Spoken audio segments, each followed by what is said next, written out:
So thanks everyone for joining us. I'm Katie Hepworth. I'm the APAC Stewardship Lead for PIRC.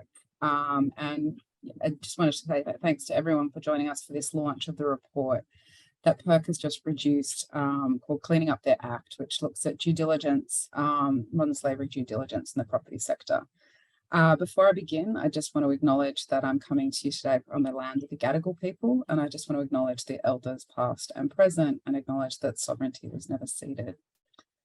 So today, for those that do not know PIRC and have not encountered PIRC before, PIRC is a UK-based investment stewardship and research consultancy. We're members of the Human Capital Management Coalition, which is a group of investors, a global group of investors that promote workforce benefits and the role that the workforce plays in delivering benefits for companies and investors, but also members of the Living Wage Coalition. These are just some of the things that we do with our primary focus on the S in ESG and specifically workers' rights, in addition to kind of other ESG issues. We were founded back in 1987 by local government pension funds, but we've now broadened out our research and have me in Australia over here as well as elsewhere around the world. I just want to acknowledge, first of all, that this research was first conducted by the Australian Centre for Corporate Responsibility. I was the lead researcher on that. And I just wanted to say thank you to ACCR for giving PIRC the license to continue this research, which is really key to kind of a bunch of work that we're doing internally around decent work, modern slavery due diligence, and ensuring secure workforces. Before I get to the research, I just want to introduce the other two panelists that are here with me today. So we've got Pratika Kamachara and Andrew Coronaeus. So Pratika is a former cleaner and CAF delegate, and she's now the Worker Engagement Officer at CAF. She'll be talking about her experience as a cleaner, but also the structures that companies need to put in place to encourage cleaners to speak up about issues in their supply chain, up to and including modern slavery. Andrew is the National General Manager of Operations for one of ISS's segments. ISS is a facilities management company. He's also a founding member of the Cleaning Accountability Framework and sits on the CAF board. Andrew is going to be talking about procurement from a supplier's perspective today and how tendering processes can drive transformative changes in the industry. So just a bit about the structure of today's webinar. So I'm going to start by presenting the research that we conducted as PIRC, and I'm going to go through what some of our key findings in the research. I'll go through a bit about what our research has identified as best practice modern slavery due diligence, and articulate what the research shows works, and more importantly, what the research shows doesn't work if you're trying to identify modern slavery. Then we'll have each of our other speakers kind of present to you, and we're hoping to leave about 20 minutes to half an hour at the end for questions. We have a mix of people on this call today, but I just want to note this is an investor presentation. This is an investor-focused presentation, so we ask that kind of only investors, asset managers and owners ask questions on this call. If you are kind of suppliers or property owners and others, I'm happy to ask questions offline. Feel free to email me and we can arrange another meeting to discuss those questions for people. So I'm just about to share the presentation. Hang on a second.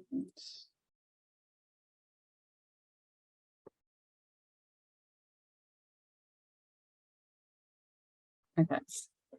So first of all, why commercial cleaning? How is it that first ACCR and then PIRC came to commercial cleaning as a focus for this research? So cleaning's been identified as one of the highest risk domestic sectors for modern slavery in Australia. Often modern slavery due diligence focuses on supply chains outside Australia, but by looking at domestic sectors, they're often ignored when looking at domestic sectors, but they're also a sector that has a whole lot of leverage for lead companies to deal with because they're usually high spend, and cleaning is also kind of much further up the supply chain where buyers actually have the power to kind of drive change. Beyond modern slavery, it's a sector that's marked by high degrees of non-compliance from wage theft and kind of safety issues. And it's important to note this and kind of go beyond modern slavery when we're looking at commercial cleaning. So there's a kind of diagram on the right of the slide here that many people on the call would have seen numerous times. It's been put out by Home Affairs, which says that modern slavery needs to be understood on a continuum with decent work and other forms of exploitation. It's really important to look at all of these forms of exploitation and not just focus in on modern slavery if you want to successfully address modern slavery in the supply chain. So if we look at this broad sense of non-compliance, we've got a number of key drivers of this in the cleaning supply chain. It includes complex subcontracting arrangements, low barriers to entry for some contract service providers, a largely migrant workforce, often with precarious visa conditions, which Pratika will speak to, and aggressive price competition between suppliers, which Andrew is going to speak to a little bit. So just to kind of move on from that, when you're actually addressing, one of the things that we've looked at in this report is what is cosmetic compliance. And I think as modern slavery and as companies have started to look at modern slavery in their supply chain, and as there's been a number of scandals around the world around supply chain due diligence, the audit industry has really grown. And so in the report, we look at the limits of audits as a kind of key plank of supply chain due diligence. And there's a number of shortcomings in a traditional audit program. So third-party audits usually only represent a snapshot at a given point in time. They often take place over a single day or 3 days, although there are exceptions that we can speak to. And also the issues that we're looking at are very difficult to pick up in an audit. That's for two reasons. One is that when you're looking at wage theft, excessive overtime, freedom of association breaches, documents are easily falsified. It's really easy for companies to keep two sets of books. And then with modern slavery, victims are often too afraid to speak up. There's been a lot of research that's been done on audit failures around the world, and two of the most significant ones in recent years have been the Rana Plaza Garment Factory and modern slavery in Malaysian glove factories, which is another issue that PIRC is really active on. So really recently, just around the time at the beginning of the pandemic, it was turned out that there was significant modern slavery in Malaysian glove factories, in factories that have been highly rated in BSCI and SEDEX audit previously. Audit failures are so significant and have been so significant and often quite tragic that the European Centre for Constitutional and Human Rights are now looking at legislative reform to determine auditor liability and how liability might be shared between auditors and lead companies.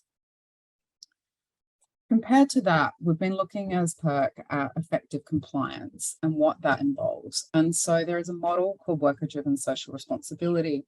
And there's a couple of different models globally of how this works in practice. It really originated with the Fair Food Standard Council and the Committee for Imalake Workers, who have been working in supply chains in the US for decades.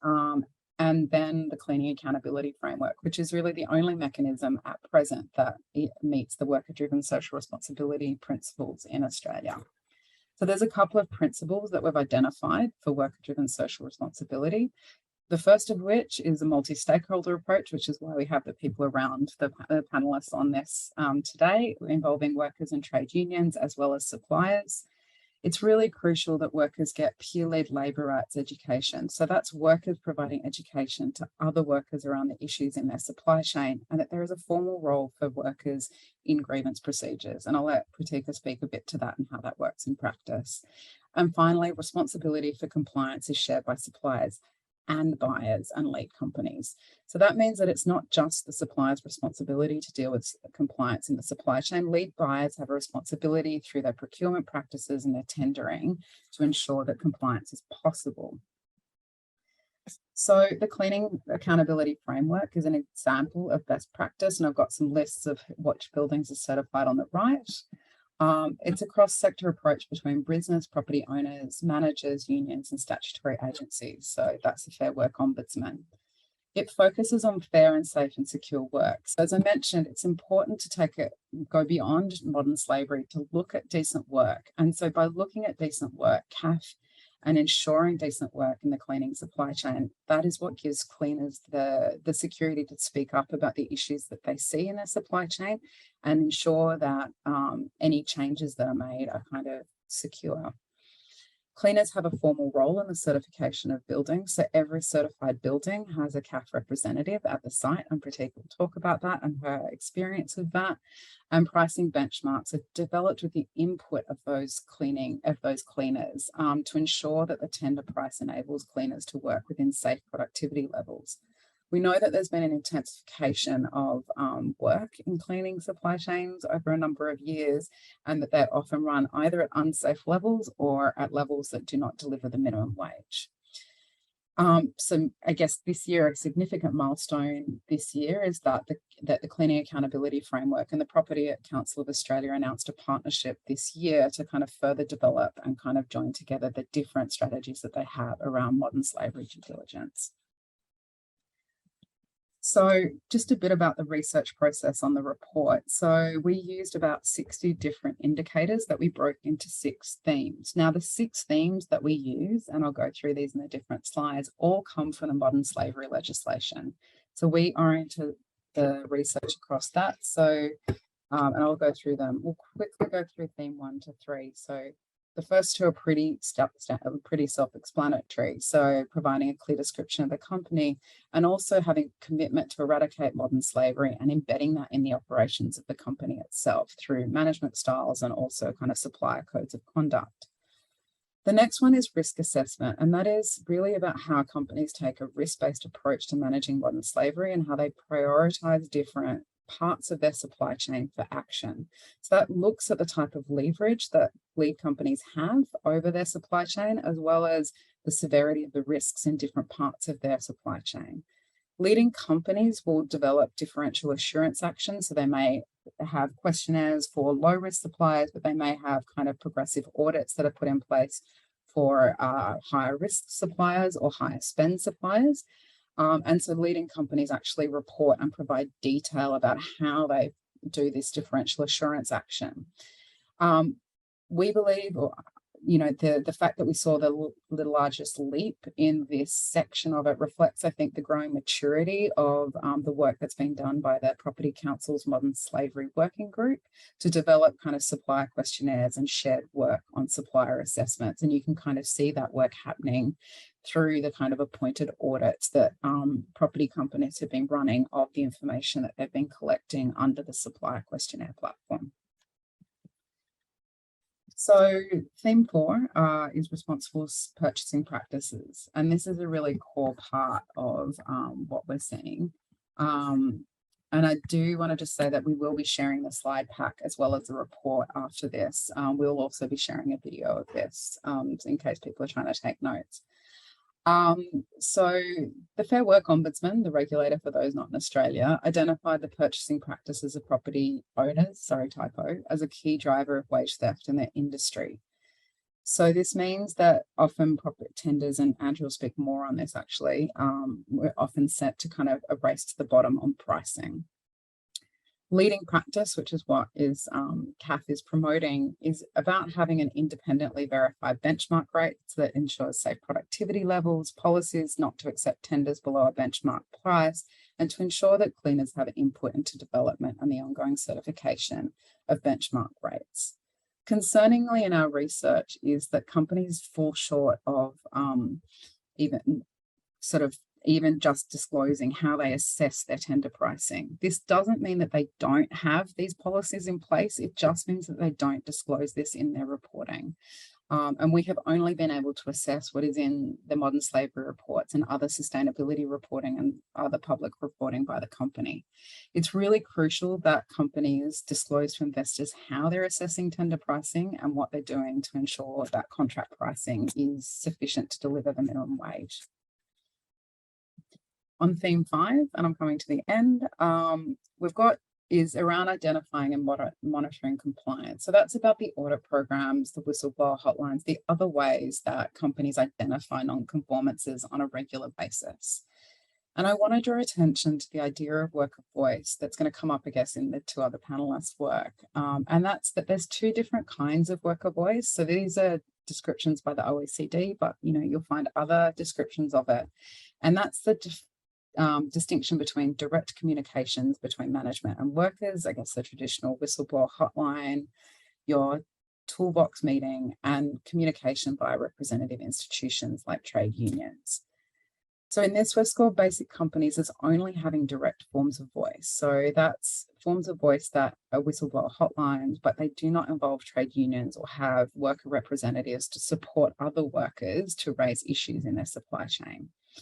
By contrast, CAF has worker-led grievance mechanisms that are in operation at each certified site via the CAF delegate, and that is how they are kind of working to support workers to bring up these issues. The other thing is audits are not the primary element to identify non-compliance, and this recognises that audits have a role, but they cannot be the only thing that companies are relying on because they are only a snapshot in time. Workers need to have an ongoing monitoring of the sites that they work on. So all of the companies have a whistleblower hotline. Significantly, only 2 provide stats on the number of grievances raised through those hotlines. And this is a real issue for investors that are trying to understand the efficacy of the models that companies have in place and the mechanisms that companies have in place. It's really crucial that companies demonstrate what is coming through those whistleblower hotlines and demonstrate that these are working. And we can come back later to the types of grievances that are raised through whistleblower hotlines versus other forms of worker voice. And finally, only 1 out of 9 companies provided detailed information on the number of audits conducted and their content. So finally, we come to remedy. And so remedy is a core part of the Commonwealth Modern Slavery Act. Despite this, it is also the part that the least number of companies have any reporting up. Effective remedy under the UN Guiding Principles is basically something where workers actually, or any impacted stakeholder actually has an active say in what is suitable remedy. Often people will not want impacted workers may not want a supplier to be closed out in the case of wage theft or other issues. They may just want to have wages paid back, or in more severe outcomes, workers may want a supplier closed out. The importance is that those workers are involved in determining what is a satisfactory remedy mechanism. So companies have performed worse in this section. There is a slight improvement. So 4 companies got a basic score up from 1, but the majority of companies did not get a score at all under this section, except in CAF certified buildings. Those basic companies provided either detail on corrective action processes, so that's flowcharts about how things are escalated through the company, responsibility within the company for remedy, as well as generic actions.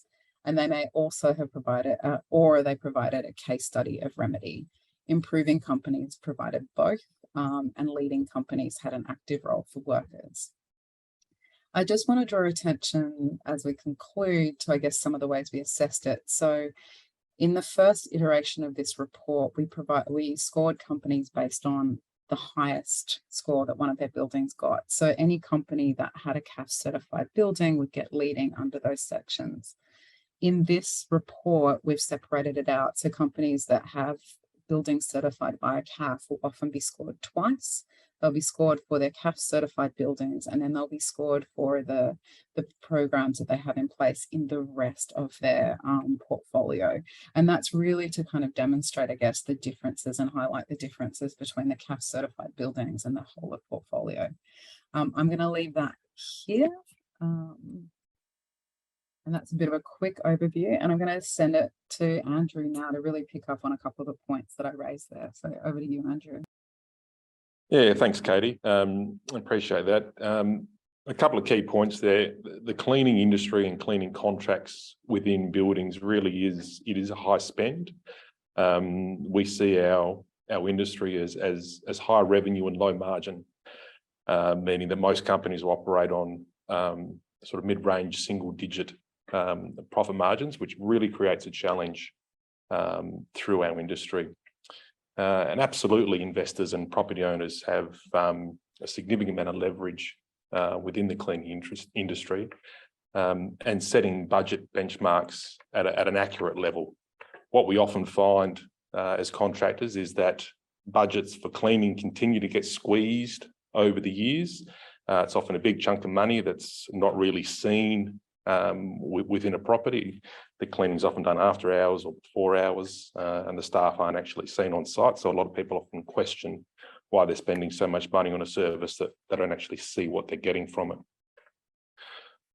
So what we find over the years is those budgets slowly get squeezed through various methods. Often tenders will be released by investors or property managers for a 5-year term with a fixed price for 5 years with set increases for 5 years, where contractors need to, I suppose, crystal ball ahead as to what they think the minimum wage increase is going to be in 2, 3, 4 and 5 year time. In a recent example that I was involved, I was encouraged that 2 to 2.5% was a fair and reasonable increase. And it's a great example of where we see those budgets getting squeezed. If we look at the last wage increase was circa 5%. So straight away there's a 2.5-3% gap there for that cleaning contract that they've got to cover, which then again leads down that path of looking for other ways to increase their margin, which then leads into modern slavery and reducing wages for cleaners. Often we'll see cleaning increases linked to CPI. The year just gone by is one of the I suppose very few years where the CPI is above the national wage increase. Often the national wage increase is around 2.5 to 3% and CPI is around 1 to 2%. So there's always a gap across those budgeting years, and essentially creates a false budget for where the cleaning contract is. So when the company goes to tender, they believe that their budget for cleaning is X, when in actual fact, after those periods, it's actually significant more. So when we go to tender, they have a budget that they need to meet and we put in a price.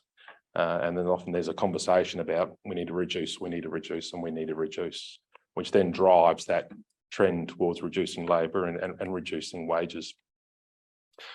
I think one of the great points that Katie put in her report was good disclosure does not always indicate good performance.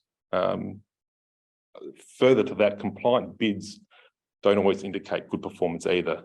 I'm often told that you're level pegging, your companies are level pegging across the board, which doesn't necessarily mean that the company is going to deliver what they're going to say on the ground.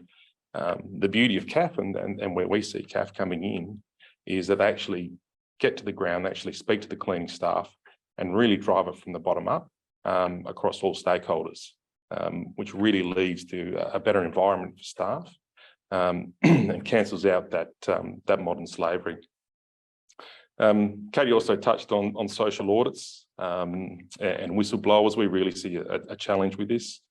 Again, it's a rubber stamp that doesn't actually mean everything on site is occurring correctly.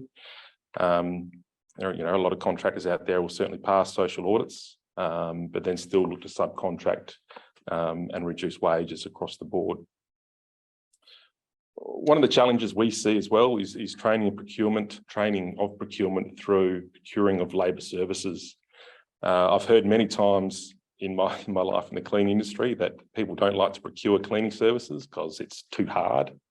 They don't know what they're really getting. They can't understand the price that comes back. So it's a real challenge for them.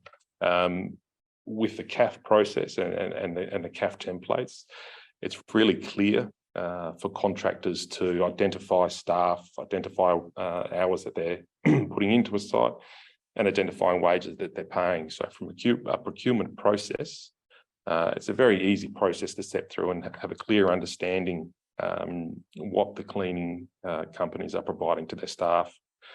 One thing we often see is what we call lump sum pricing. So we'll provide a response and the company, all they'll see is that company A is 100,000 per annum to provide the cleaning services. Company B is 102 per annum to provide the cleaning service. And there'll be no real detail into how those figures have been achieved, what productivity rates that we're driving through for our cleaning staff, what hourly rates we're paying our cleaning staff. It's just, for want of a better word, assumed that the cleaning contractor is going to be doing the right thing for their staff. And what we often find is that they'll say, well, we asked them the questions, they said, yes, they do everything correctly. We asked them if they're paying the right award and they said, yes, they're paying the right award. But there is no clear indication within that lump sum fee what's actually made up of that. So through, as I said, through the CAF process and through the CAF templates, it's really clear, and the benchmarking process, what companies are then paying to their staff in terms of award rates, as well as what productivity the cleaning companies and the cleaning providers are actually asking their staff to achieve. So making sure that the workload is actually achievable. More to that, I think cleaning companies and cleaning contractors also have obviously a very big part to play in this. It is unfortunately, I think, a lot of lip service out there in terms of modern slavery statements about what cleaning companies say they're doing, about what cleaning companies lead property managers, investors to believe as to what they're doing. But actually what gets rolled out onto the floor, so to speak, at the end of the day, is completely different. I've certainly seen and heard through my time in the industry, many cleaning contractors who have won buildings and won contractors with investment companies. That there's absolutely a completely different cleaning contractor delivering the services at site, and had absolutely no relation to the tendering process at the time.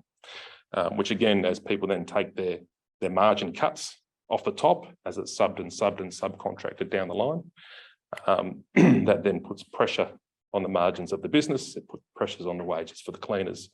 And because the industry is so tight, the easiest way that companies often see to rebuild their margin is to essentially either reduce hours on site, which increases productivity for the cleaners, or simply to reduce the pay of the cleaners. With the tendering process, we've always heard over the years that it's not just about price. We look at all these other things, which is fantastic. We're certainly seeing that as contractors in the industry now, how it's changed over the last several years. Unfortunately, I'd probably say 95% of the time, the cheapest contractor still wins the bid. Simply because a lot of processes are engineered around the fact that pricing has such a weighted amount that it'll still get over the line no matter what sort of other quality and what other initiatives you bring forward to the table. With the CAP process, with their benchmarks that they have in place, it is very clear what companies are putting through in terms of their pricing schedules. So you can clearly identify where each company sits within a tendering process, and ensure that, if company A is the cheapest, can they actually deliver the services, or are they going to be forced to look at other avenues in terms of delivering the service? So it really does drill down to that nth degree, and ensure the cleaning contractors are compliant, which in turn gives confidence all the way up the line to property owners and investors that they're stamping out modern slavery within the cleaning industry through their portfolio. And I think one of the bigger challenges that we have is often we find pre-COVID, because they changed the rules during COVID, that often it was more advantageous for our staff members to work on an ABM or work around the government mandated 20 hours per week for students. So what we'd often find is that they were financially better off at the end of the week because they were doing more hours. So there was more money in their pay packet, which then essentially stops them from raising concerns, stops them from being a whistleblower. But underlying that is companies taking advantage of those cleaning staff, essentially knowing that they're financially better off, but then decreasing their rate per hour or their rate per week to deliver the services. So effectively modern slavery and reducing their wages and increasing their productivity to get that return back on the business. So there's certainly a lot of challenges from a contracting point of view that we still see out there in the industry, both from contractors and also the investment and property owners. But from our side of things, we certainly see CAF as looking to really drive the industry in the right direction and drive modern slavery out of the cleaning industry. Thank you, Katie. Thanks, Andrew. Pratika, over to you. Thanks, Katie. Hi, everyone, and good evening from Australia. I am Pratika, Worker Engagement Officer at Cleaning Accountability Framework, CAF. I am a cleaner and a CAF rep myself, and I'm also an international student. So firstly, I would like to share some of my experience as a former cleaner and a CAF rep and as an international student.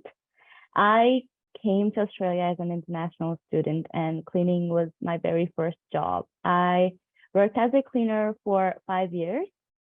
And as an international student and a migrant worker, I didn't know my rights and how to escalate an issue, even when I knew I was facing one. My knowledge was only as much as my supervisor provided me. And as a cleaner, whenever I raised an issue, I always felt like it was not solved properly or just solved halfway. I only started to have an idea about cleaners' rights once union and CAF came through to my site. My site was not unionized, nor it was a CAF certified site. Cleaners knew they were facing issues, but did not know how to raise those issues. One of our team members was being targeted by the manager, and we did not want to speak up because we were scared that we would also get targeted. Then union came along to the side. All cleaners, including myself, joined the union. And union actually fully supported the targeted cleaner and was able to settle her in the site as per her choice. It was a fair win for her. Then CAF came into our site, and from the very first meeting with CAF, we got to learn things that we were not aware of about cleaners' rights. Because so CAF could not visit the site frequently, a CAF representative, or CAF rep for short, is to be appointed as a part of the CAF certification process, and I was selected to be a CAF rep at my site. So CAF rep is simply a cleaner who works on the floor with the team, who has the first-hand experience of what happens on the floor. CAF rep is also someone who the cleaners trust, because CAF rep is appointed by cleaners' nominations. They are also provided with trainings by the union to take on their roles. So CAF rep work as a bridge between cleaners, CAF, union, and the management. CAF rep help raising an issue and achievements and getting enough attention to the issues. So after CAF came to our site, we actually experienced a better working environment as our site became CAF certified and unionized. So from my own personal experience, I feel that if there is no union at the site, there is no supporting body for the cleaners. And when there is CAF, there is always someone looking out for cleaners, right? So now talking about my experience working at CAF, as a cleaner, I had this first-hand experience of issues that I faced at the site that I work. And now as a work engagement officer, I have met so many cleaners from different parts of Australia. And I see things from a different point now. And I can see that those issues that I thought was only happening at my side are actually widespread in the cleaning industry. Some examples of the issue are that issues do not reach to the management and are just swept under the rug. Workload, training, unpaid overtime, favoritism, and many issues like these. When we see it, we only feel it happens at one side and it's not a big issue. Okay, that's fine. But these issues, we find it in every site we go every year. In addition, cleaners are scared to raise any issues because of the barriers. Barriers include mostly cleaners are migrant workers, and English being the second or third language. Complex contracting arrangements where cleaners are at the end of the supply chain, and also cleaners being a hidden workforce.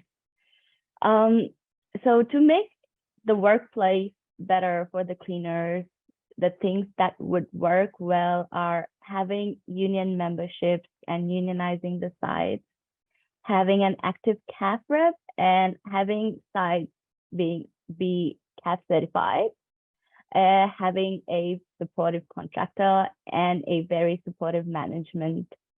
So the whole cleaning industry is facing similar kind of issues, somewhere less and somewhere more.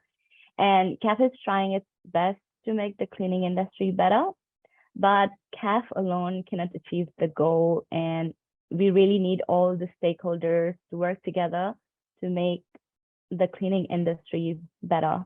Yep. Thanks, Katie. Thanks so much, Pratika. Thanks both for some really great presentations, and I think it's raised a number of issues. I know I've got a lot of questions, but there's already a question in the chat there, and that's from Patricia about what percentage of buildings are CAF accredited in the market and what's stopping buildings from being CAF accredited. So I'm going to do a brief introduction answer, and I might flip to you, Andrew, as the CAF board member, and get you to wear your CAF board member hat around whether investors should be advocating for CAF accreditation targets. But PIRC has been advocating for investors to advocate for CAF accreditation. In the report that we've just produced, we do note that portfolio certification is currently being piloted. So ISPT is currently piloting portfolio certification, and so there has been a kind of limit, or I guess a kind of pipeline issue that we do acknowledge in our report around getting individual buildings certified. So what we are asking as a first step in our report and in our kind of engagements with companies is that they make a commitment in the first instance to portfolio certification once it's launched, and that they begin to kind of get buildings ready and do what would be needed to kind of reach portfolio certification. I might hand over to Andrew to see what I've missed. So that's me as the investor perspective. Yeah, look, thanks, Katie, and you're spot on. CAF is still young, is what I would certainly say, and we're growing at a rapid pace, which is fantastic. COVID certainly impacted that over the last few years in terms of travel around to sites, simply because the CAF process really is delivered face to face. It's certainly challenging delivering a worker engaged meeting over Teams. Often they find that in terms of the use of the technology, or they might not have computers at site. So certainly a lot of challenges around that slowed the process. But it really is that portfolio certification that's going through now with ISPT that'll really be, I suppose, the game changer for CAF. Once that's up and running, we'll then be able to really drive CAF certification across buildings, but across a portfolio of buildings rather than the individual asset each time. So once this process is complete and refined, it'll be full steam ahead. Great, thanks, Andrew. And can you comment on the partnership with the PCA? I mean, I know a little bit, but do you want to comment a little bit more about the CAF and PCA partnership?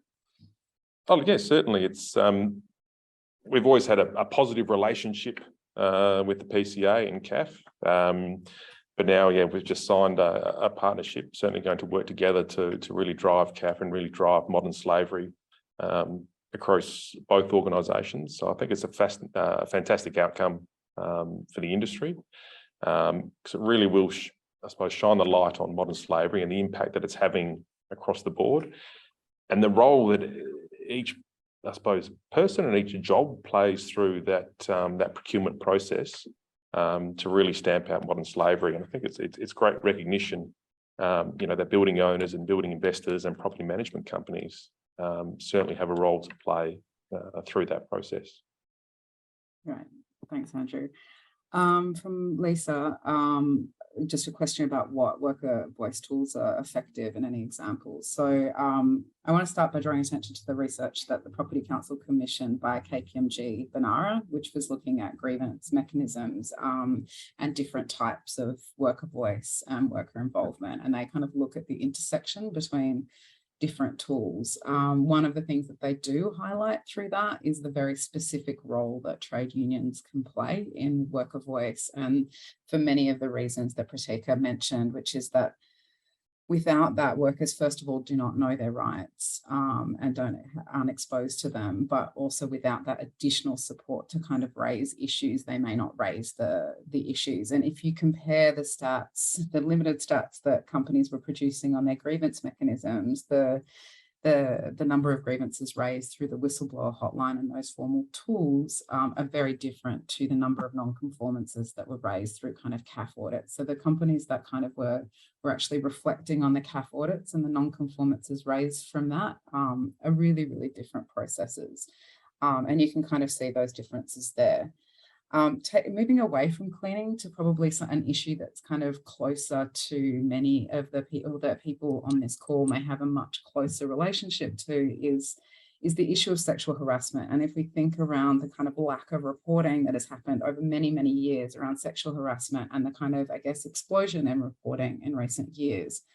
Now, all of the processes were there for people to report on those issues, but they didn't feel able. And these are, you know, often white collar women with a lot of power in the workforces that they operate in. And it was only once there was kind of really platforms that were set up for kind of grievances to be raised where there was kind of no repercussions and it was safe and often anonymized that you really saw those kind of instances really come up. And so if we then translate what we've learnt from those to kind of cleaning, we know that what we actually need is platforms where workers are supported to kind of raise issues and they're enabled to kind of do that in a way that's either anonymized or where they've got the support and don't have repercussions. I think we were all talking, Andrew, Pratika and I, about the differences around whistleblower hotlines. So I don't know if either of you wanted to add anything to what I've just said there. Yeah, look, I'll certainly add to that, Katie. I often wonder whether there's a fear of being, you know, the whistleblower, ringing the whistleblower line. So straight away, the naming of a whistleblower line, I think, would probably deter, you know, quite a lot of people. Same with an ombudsman line. I think a lot of people wouldn't understand what an ombudsman line is. You know, as Patrick pointed out, a lot of our staff are international students. English is the first or second language. You know, the knowledge about an ombudsman within the business is new or foreign to them. So, you know, ringing that person would certainly be a challenge. What we find through the face-to-face is that it's the casual conversation, it's the chat that really brings out, you know, the concerns at site that cleaners want to raise. You know, sometimes, you know, some non-conformances are simply misunderstandings. You know, other times there are underlying issues there that as a business, you know, you need to address. But certainly from a face-to-face conversation through that CAF process and the CAF rep process with the cleaning staff really irons out, you know, all those little issues where people are, you know, too concerned, too scared, you know, to ring those hotlines for fear of reprisal back on them. Pratika, did you have anything to add to that? I would really agree with Andrew when he said we need to have that face-to-face conversation. It's with the CAF rep or the work engagement meetings that we conduct. That's where we get cleaners to talk about things and where they do feel comfortable to bring out the issues or anything that's bothering them that they don't feel safe going to anyone, or they don't have any idea. So I don't know if I could bring this up, but this is what's going on. So yeah, the face-to-face thing works very much better for cleaners. Yeah. And I think what's key and what I'm in both of what like you're saying is that those casual conversations, I think, bring up lower threshold incidences as well. And so it establishes, I guess, that pattern of lower level, in inverted commas, non-conformances that allow for things to be fixed before they kind of escalate. And they're often instances that people may not want to escalate to a whistleblower hotline because they may not seem significant enough. But if we're seeing lots of red flags, and this goes for any supply chain, really, not just cleaning, if we're seeing a lot of those red flags coming through, that's pointing to potentially the existence of broader, bigger problems. Yeah, and I think, Katie, certainly to add to that, and probably to Patrika's earlier point, is that even with the ombudsman line and the whistleblowing line, I think a lot of the staff still don't fundamentally understand their rights as a cleaner. So why aren't they reporting this? Because, you know, they don't understand that they shouldn't be paid through an ABN on site. They don't understand that, you know, being paid cash in Australia is not the right thing to do. So they simply don't report it. They just accept it that my supervisor or my boss told me that, yep, this is what happens. This is the right thing in Australia. So, you know, off they go without reporting. And I should highlight that the issues that we've raised today, and I do quote from the Fair Work Ombudsman, the regulator, in the actual report. And so the issues that we've highlighted today, it's not just specific to company whistleblower hotlines themselves. So when the regulator tried to investigate issues in the cleaning industry, they also found similar issues because this was a kind of legal and government mechanism that workers were too afraid to kind of speak up and attack, like go directly to the mechanism, to the regulator. So that is an issue there. I think we certainly had a comment. Sorry, Katie, a comment from one staff. Finished, yeah. Where, you know, the country they came from, the government wasn't a friendly government, so to speak. So, you know, speaking to the government or going to the government, just, yeah, you know, that's something that would be the last thing they want to do, you know, on their list of people to speak to.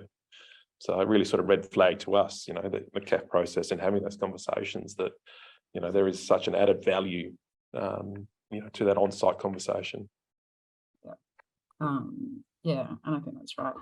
And I just had, because I don't see any other questions there, just to the last slide about remedy and what good remedy looks like. I know that there's the Property Council is currently doing some research that will come out either, I think, next year or the end of this year around what good remedy looks like. But from your processes of investigating issues in cleaning supply chains and addressing those issues, do you have reflections on what good remedy looks like? Yeah, look, absolutely. I suppose, you know, CAF is a fantastic remedy, but putting that aside, actually getting to know your cleaning staff, you know, building a relationship with your cleaning staff. You know, as Patrika highlighted, they're often unseen. People rock up each day and all the duties are done, so they don't see anything different. It's just, it's normal for them. But actually having a relationship with the cleaning staff, understanding what they do, and understanding the processes and the tasks that they're carrying out, is a fantastic step to remedy any situation, so that property managers, property owners, investment procurement teams actually have a clear understanding of what's happening with the team on site, and what they're getting asked to do, and what they're getting asked to provide, and the level of service, you know, that they're getting asked to deliver. So yeah, just getting to know the team, I think, is the most fantastic remedy anyone could do. Katie. Great, thank you. Patrika, anything else? Getting to know the team would actually really help. I really agree with Henry in this one as well, because that would also build a relationship with the cleaners and the management and cleaners would have. So it's just that they don't know how to raise an issue, like I said before.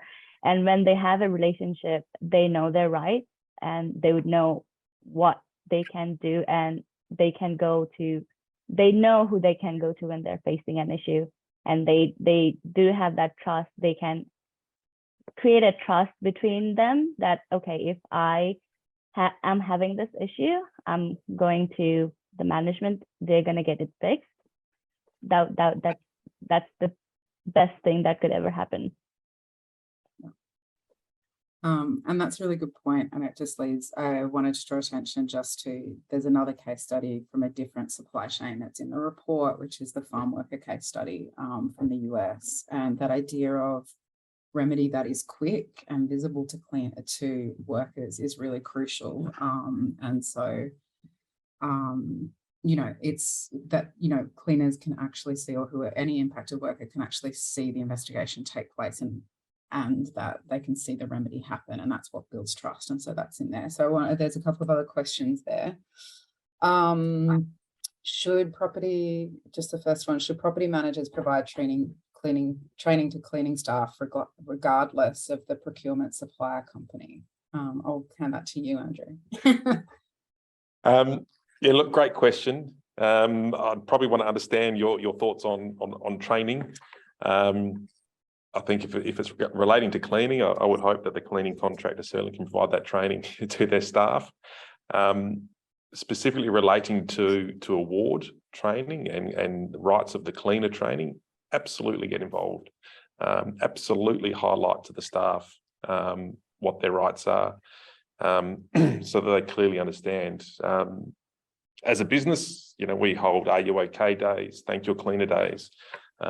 We like to build a really positive culture amongst our team, and we certainly invite our clients to those events. So really raising issues there or training concerns there. Yeah, look, absolutely, I certainly encourage that, yeah, on all aspects.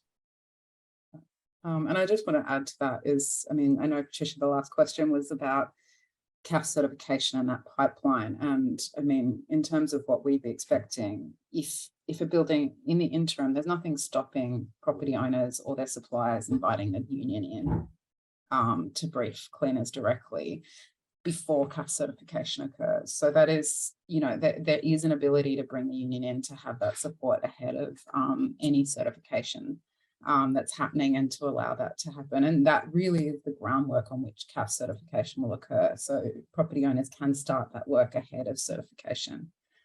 And a question from Lou to both of you, in terms of getting to know the cleaning team, who from management should take the lead here? I.e. how far up the management chain should you go for getting to know the cleaning team? Oh, look, I definitely think if we're talking buildings or commercial towers, certainly the facility manager and the property manager, absolutely get involved and know your cleaning team and your cleaners. Most importantly, the facility manager at site. They're dealing with them on a daily basis. Often there'll be first-hand interaction with the cleaning team if there's an issue, and for some reason, they can't speak to their supervisor or can't speak to the CSM who's there, and they need to take action immediately. So yeah, absolutely, there should be a fantastic relationship there. And just, again, making sure that, those facility managers and property managers understand what they're buying, and then at the same time understand what's being delivered at site. Because often they might understand one, but not necessarily understand the other. And certainly, they could have been sold one thing, and what's being delivered on site is completely different. So from those side of things, from a commercial tower, definitely the facility manager and the property manager. From a retail precinct, again, definitely the operations manager through the facility needs to build a great relationship, and the centre manager too would be fantastic. Great. Okay, well, thanks to everyone. I don't see any more questions there. I just want to thank Andrew and Pratika again for attending, for their really insightful comments today. I hope everyone has learnt something today about due diligence in cleaning supply chains. We will follow up with a video of the webinar to anyone that signed up, so feel free to circulate that internally, and we'll kind of email through the slides before the end of the week. And if you have any questions, please email them through to me. So thanks again, and we'll see you all soon. Bye.